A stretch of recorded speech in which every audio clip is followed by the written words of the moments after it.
Hello दोस्तों, मैं सूरज आप सभी का एसके स्टडी क्लासेस में स्वागत करता हूं। आज मैं क्लास 10th मैथ का फर्स्ट चैप्टर लेकर आया हूं, जिसका नाम है वास्तविक संख्याएं। अगर आप इस चैनल पर नए हैं तो प्लीज़ चैनल को सब्सक्राइब, वीडियो को लाइक शेयर करना ना भूलिएगा और वीडियो को बिना स्किप किए हुए लास्ट तक देखिएगा। ठीक है, तो चलिए बिना टाइम वेस्ट किए वीडियो को स्टार्ट करते हैं। तो इस चैप्टर से पढ़ने से पहले आप सभी को कुछ बेसिक चीज़ें को बताता हूँ, जिससे कि आप एक बार पहले पढ़ चुके हैं क्लास 9th में, और उसका मैं रिवीजन करा देता हूँ ताकि आपको फिर से उसकी अच्छी जानकारी हो जाए। तो चलो वीडियो को स्टार्ट करते हैं। पहला हेडिंग है प्राकृतिक संख्या। तो प्राकृतिक संख्या क्या होती हैं? ऐसी संख्याएं जिसे हम गिनती के लिए प्रयोग करते हैं। अर्थात ऐसी संख्याएं मतलब कि जिसे किसी भी वस्तु या सामान को हम काउंट करने या उसको गिनने के लिए जिसे प्रयोग करते हैं, तो उसे ही हम नेचुरल नंबर या प्राकृतिक संख्या कहते हैं। ठीक है, तो प्राकृतिक संख्या का एग्जाम्पल है, उदाहरण है, जैसे 1, 2, 3 से लेकर के इनफाइनाइट तक की जितने भी अंक होते हैं, संख्या होती हैं, उन सारे को हम प्राकृतिक संख्या कहते हैं। ठीक है, तो अगला हेडिंग की तरफ चलते हैं कि पूर्ण संख्या। पूर्ण संख्या क्या होती है? तो प्राकृतिक संख्या के आगे अगर 0 जोड़ दे तो वह पूर्ण संख्या बन जाती है। ठीक है, बन जाएगी या बन जाती हैं। तो प्राकृतिक संख्या, जैसे कि हमने बताया कि पहले की प्राकृतिक संख्या क्या होती है, 1 से लेकर के इनफाइनाइट तक की सभी संख्याएं को हम प्राकृतिक संख्या कहते हैं। अगर आपको प्राकृतिक संख्या के बारे में कुछ नहीं, उसका ऐसे परिभाषा नहीं पता है, तो आप सीधे, अगर कोई आपसे पूछता है कि प्राकृतिक संख्या के बारे में बताइए कि क्या होती है प्राकृतिक संख्या, तो आप सीधे से कह दीजिएगा कि 1 से लेकर के इनफाइनाइट तक की संख्याएं को प्राकृतिक संख्या कहते हैं। और पूर्ण संख्या इसी के ठीक 1 के आगे अगर हम 0 से लेकर शुरू करते हैं तो उसी का बन जाता है पूर्ण संख्या, वो बन जाती है। ठीक है, तो जैसे हो गया 0, 1, 2 से लेकर के इनफाइनाइट तक की पूरी संख्याएं क्या हो जाती हैं? पूरी संख्या क्या होती हैं? पूर्ण संख्या। ठीक, तो अगला है पूर्णांक। पूर्णांक क्या होता है? सभी प्रकार की धनात्मक तथा ऋणात्मक संख्याएं पूर्णांक संख्या कहते हैं या कहलाती हैं। तो एग्जाम्पल पे क्या हुआ? ऋणात्मक तथा धनात्मक हमने बोला। इसमें क्या होता है? ऋणात्मक यानी कि किसी भी संख्या का अगर कोई ऋण का चिन्ह यानी माइनस का चिन्ह लगा हो तो उसे हम क्या कहते हैं? ऋणात्मक संख्या कहते हैं। तथा अगर जिसके आगे कोई चिन्ह न लगा हो या फिर उसके आगे प्लस का चिन्ह लगा हो तो उसे धनात्मक संख्या कहते हैं। इन दोनों प्रकार की संख्याओं को हम मिलाकर के पूर्णांक संख्या कहते हैं। ठीक, इसका एग्जाम्पल आपने देख ही लिया, -1 से लेकर के इनफाइनाइट तक तथा 0 के आगे +1 से लेकर के इधर आपका इनफाइनाइट तक पूर्णांक संख्या का ऐसा उदाहरण है। पूर्णांक संख्या में ही 2 भाग हैं, जिसे ऋणात्मक संख्या तथा धनात्मक संख्या कहते हैं। ठीक, सभी प्रकार की पॉजिटिव संख्या को धनात्मक संख्या तथा सभी प्रकार की नेगेटिव संख्याओं को ऋणात्मक संख्या कहते हैं। ठीक, तो अगला है परिमेय संख्या।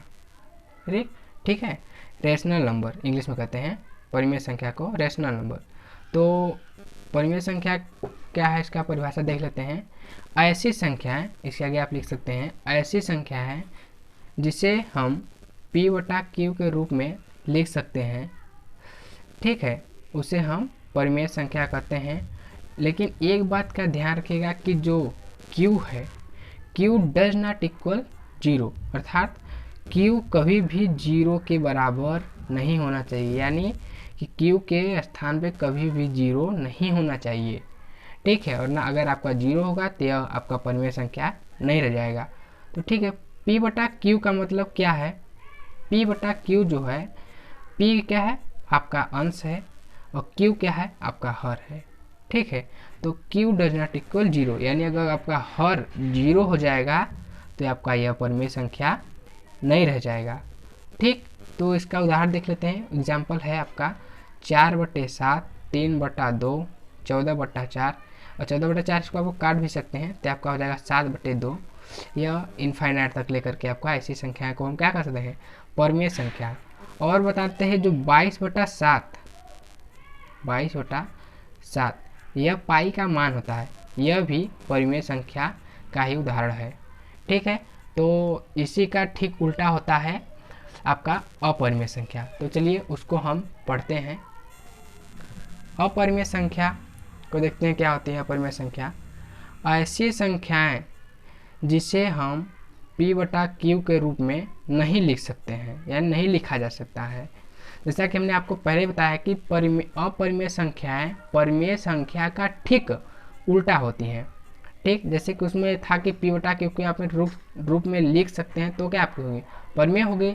लेकिन अगर उसी संख्या को P बटा Q के रूप में नहीं लिखा जा सकता, न लिखा जा सकता, ठीक है, तो वो आपका क्या हो गया? अपरिमेय संख्या हो जाएगी। ठीक, तो उसका एग्जाम्पल हो गया √3, √2, √7 और पाई। जैसा कि हमने आपको पहले बताया है कि पाई का मान 22/7 होता है। ठीक है, तो पाई का मान जो होता है वह एक परिमेय संख्या है। ठीक है, लेकिन जो पाई है, पाई एक अपरिमेय संख्या है। जैसे कि आपको कभी एग्जाम्पल के मतलब कि कोई टीचर या फिर कोई भी आपको उलझाने के लिए पूछ सकता है कि पाई बताइए कि पाई क्या है, परिमेय संख्या है कि अपरिमेय संख्या है। तो आप यह हमेशा बताइएगा कि पाई एक अपरिमेय संख्या है, लेकिन पाई का मान जो होता है 22/7 यह आपका एक परिमेय संख्या है। और जैसे कि इसका ऐसी संख्याओं को हम अपरिमेय संख्या कहते हैं रूट में। जैसे कि रूट में इधर आपका 4 है, तो रूट में अगर आपका 4 लिखा है तो ये आपका ये मत कह दीजिएगा कि यह भी एक अपरिमेय संख्या है। √4 मतलब कि यहाँ ऐसी संख्या अपरिमेय संख्या कहते हैं जिसका हम वर्गमूल नहीं निकाल सकते।